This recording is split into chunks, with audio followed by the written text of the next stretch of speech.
ఓం శ్రీ మహాగణాధిపతయే నమః. శ్రీమాత్రే నమః. ఆనంద నిలయం ఛానల్ ప్రేక్షకులందరికీ నా నమస్కారం.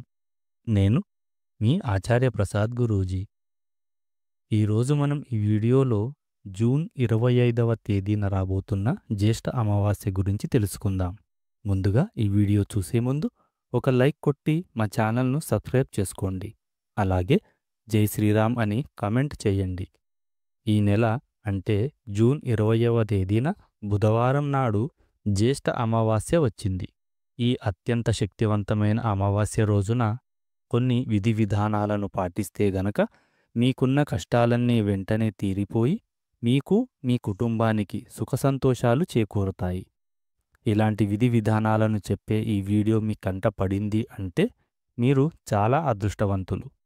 శ్రీ మహాలక్ష్మీదేవికి అత్యంత ప్రీతికరమైన తిథుల్లో అమావాస్య తిథి కూడా ఒకటి. కాబట్టి ఈ అమావాస్య రోజున ప్రతి ఒక్కరూ లక్ష్మీదేవిని తప్పకుండా పూజించాలి. ఈ రోజున మీ ఇంట్లో పూజ చేసుకుంటే మీకు లక్ష్మీదేవి అనుగ్రహం పరిపూర్ణంగా లభిస్తుంది. ఇక మీకున్న డబ్బుపరమైన సమస్యలు కూడా వెంటనే తీరిపోతాయి. ఈ అమావాస్య రోజున మీ పూజ గదిలో ఒక చిన్న దీపాన్ని వెలిగించి లక్ష్మీదేవికి నమస్కరించి మీ మనసులో ఉండే కోరికలను చెప్పుకోండి. అలాగే అమావాస్య రోజున తప్పనిసరిగా ఓం శ్రీ మహాలక్ష్మియే నమః అనే మంత్రాన్ని 21 సార్లు జపించండి. ఈ మంత్రాన్ని జపించడం వల్ల మీ ఇంటి ఆర్థిక పరిస్థితి మెరుగుపడుతుంది. విశేషంగా ఈ అమావాస్య రోజున రాళ్ల ఉప్పును కొని మీ ఇంటికి తెచ్చుకోండి. ఎందుకంటే ఈ అమావాస్య రోజున ఉప్పును కొంటే లక్ష్మీదేవి మీ ఇంట్లోకి నడిచి వస్తుంది. కాబట్టి ఇంత గొప్ప అవకాశాన్ని మీరు అస్సలు వదులుకోకండి. మన సనాతన హిందూ సంప్రదాయంలో గుమ్మడికాయను కూడా లక్ష్మీదేవి స్వరూపంగా భావిస్తారు. కాబట్టి ఈ అమావాస్య రోజున తప్పనిసరిగా మీ ఇంటి ముందు ఒక గుమ్మడికాయను కట్టుకోండి.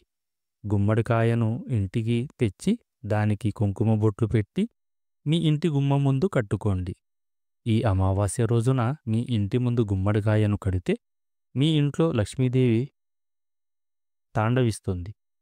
అలాగే నిమ్మకాయలను పార్వతీదేవి స్వరూపంగా భావిస్తారు.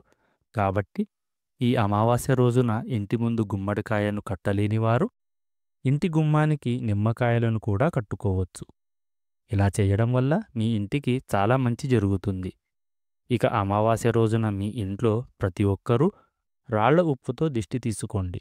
అమావాస్య రోజున రాళ్ల ఉప్పుతో దిష్టి తీసుకుంటే మీకు ఎలాంటి కష్టాలు ఏర్పడకుండా మీ ఇంట్లో అందరూ సుఖ సంతోషాలతో జీవిస్తారు. ఇక అదేవిధంగా మీ ఎడమకాలికి నల్ల దారాన్ని కట్టుకుంటే నరదిష్టి సమస్యలన్నీ తొలగిపోతాయి. యాలకులకు కూడా చాలా విశిష్టత ఉంది. యాలకులు సంపదను బాగా ఆకర్షిస్తాయి.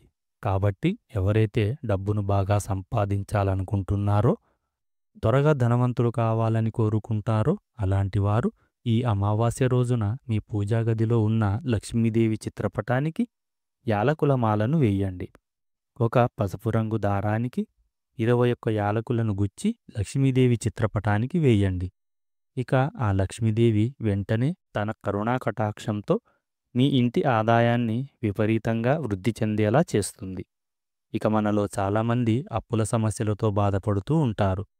అలాంటి వారు ఈ అమావాస్య రోజున తప్పనిసరిగా పసుపును కొని ఇంటికి తెచ్చుకోండి.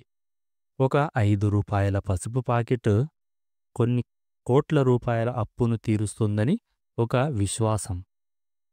మీరు ఇవన్నీ మూఢనమ్మకాలు అని అనుకోకండి.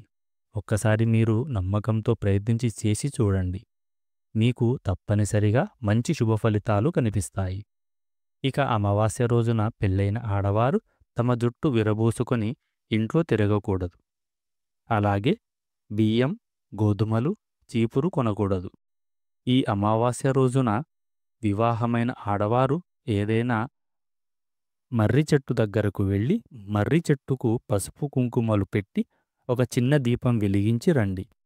మీ భర్తకున్న అపమృత్యు దోషాలన్నీ తొలగి స్త్రీలకు దీర్ఘసుమంగళి ప్రాప్తిస్తుంది.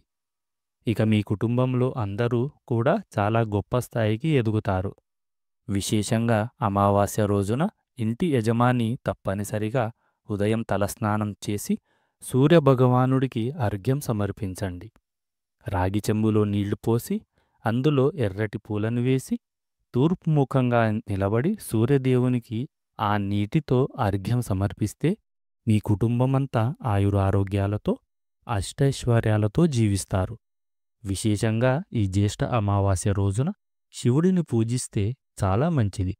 కాబట్టి ఏదైనా శివాలయానికి వెళ్ళి శివుడిని దర్శించుకొని అక్కడ ఉండే శివలింగానికి అభిషేకం చేస్తే మీకు తప్పక శివానుగ్రహం కలుగుతుంది. ఒకవేళ శివాలయానికి వెళ్ళడం వీలు కాకపోతే మీ ఇంట్లో పూజగదిలో ఉండే శివలింగానికి అభిషేకం చేస్తే కూడా సరిపోతుంది. ఈ అమావాస్య రోజున ప్రతి ఒక్కరూ తప్పనిసరిగా తలస్నానం చెయ్యాలి. ఉదయం తలస్నానం చేసి పూజగదిలో ఉన్న కుంకుమ బొట్టు పెట్టుకుంటే మీ జాతకంలో అదృష్టం కలిసి వస్తుంది. అలాగే అమావాస్య నాడు మీరు కనకధారా స్తోత్రాన్ని చదివితే మీరు కోరిన కోరికలన్నీ వెంటనే నెరవేరుతాయి. మన సంప్రదాయంలో ధర్మశాస్త్రాల ప్రకారం బీరువాను లక్ష్మీదేవితో పోలుస్తాం. కాబట్టి ఈ అమావాస్య రోజున మీరు మీ బీరువాను శుభ్రంగా తుడుచుకొని బీరువాకు కుంకుమ బొట్లు పెట్టుకోండి. ప్రతి అమావాస్య రోజున ఇలా చేస్తూ ఉండడం వల్ల మీ ఇంటి ఆదాయం చాలా బాగా పెరుగుతూ ఉంటుంది. ఇక అమావాస్య రోజున బ్రహ్మముహూర్తంలోనే నిద్ర లేవాలి. ఎట్టి పరిస్థితుల్లోనూ ఆలస్యంగా నిద్ర లేవకూడదు. అమావాస్య రోజున ఆలస్యంగా నిద్ర లేస్తే మీ ఇంట్లో పేదరికం మొదలవుతుంది. అమావాస్య రోజున ఇంటిని శుభ్రంగా ఉంచుకోవాలి. మీ ఇల్లు గనక అశుభ్రంగా ఉంటే మీ ఇంట్లోకి దుష్టశక్తులు ప్రవేశిస్తాయి. ఇక విపరీతమైన సంపదను పొందాలనుకునేవారు ఈ అమావాస్య రోజున ఉదయం స్నానం చేసి 5 పసుపు కొమ్ములను తీసుకొని మీ పూజగదిలో పెట్టి లక్ష్మీదేవికి నమస్కరించండి. ఈ శక్తివంతమైన పరిహారాన్ని పాటిస్తే మీకు ఆకస్మిక ధనలాభం పొందుతారు. ఈ పరిహారం వల్ల మీరు ఊహించలేనంత ఐశ్వర్యం మీ కుటుంబానికి చేకూరుతుంది. ఇక విశేషంగా ఈ అమావాస్య నాడు మీ బీరువాలో ఒక తమలపాకును పెట్టుకోండి. తమలపాకులు లక్ష్మీదేవిని ఆకర్షిస్తాయి. దీనివల్ల మీ బీరువాలో పుష్కలంగా డబ్బు ఉంటుంది. అలాగే అమావాస్య రోజున ఏదైనా అమ్మవారి ఆలయానికి వెళ్ళి ఒక నిమ్మకాయల మాలను సమర్పించండి. లేదా అమ్మవారికి పులిహోర నైవేద్యంగా సమర్పించండి. ఆ అమ్మవారి కరుణ కటాక్షం మీ కుటుంబంకి కలుగుతుంది. అమావాస్య రోజున సాయంత్రం సమయంలో ఒక చిన్న ప్లేట్లో 2 కర్పూరం బిళ్ళలు అలాగే ఒక 5 లవంగాలు వేసి వెలిగించండి. దీని నుండి వచ్చే పొగను మీ ఇల్లంతా ధూపం వెయ్యండి. ఇలా చెయ్యడం వల్ల మీ ఇంటికున్న అష్టదరిద్రాలు తొలగిపోయి మీ కుటుంబానికి అష్టైశ్వర్యాలు కలిసి వస్తాయి. అమావాస్య రోజున పొరపాటున కూడా తలకు నూనెను రాయకూడదు. అలాగే మాంసాహారానికి దూరంగా ఉండాలి. అమావాస్య రోజున నల్లటి వస్త్రాలను ధరించరాదు. గోమాతలో 3 దేవతలు కొలువై ఉంటారు. కాబట్టి ఈ అమావాస్య రోజున గోమాతకు అరటి పండ్లను తినిపిస్తే 1,000,000 జన్మల పుణ్యఫలితం లభిస్తుంది. ఇక జాతకంలో శనిదోషాలు ఉన్నవారు ఈ అమావాస్య రోజున నవగ్రహాలలో ఉన్న శనిదేవుడికి నువ్వుల నూనెతో అభిషేకం చెయ్యండి. మీకున్న శనిదోషాలన్నీ తొలగిపోయి మీ జాతకంలో అదృష్టం కలిసి వస్తుంది. ఈ వీడియో గనక మీకు నచ్చినట్లయితే ఒక లైక్ కొట్టి మా ఛానల్ను సబ్స్క్రైబ్ చేసుకోండి. జై శ్రీరామ్.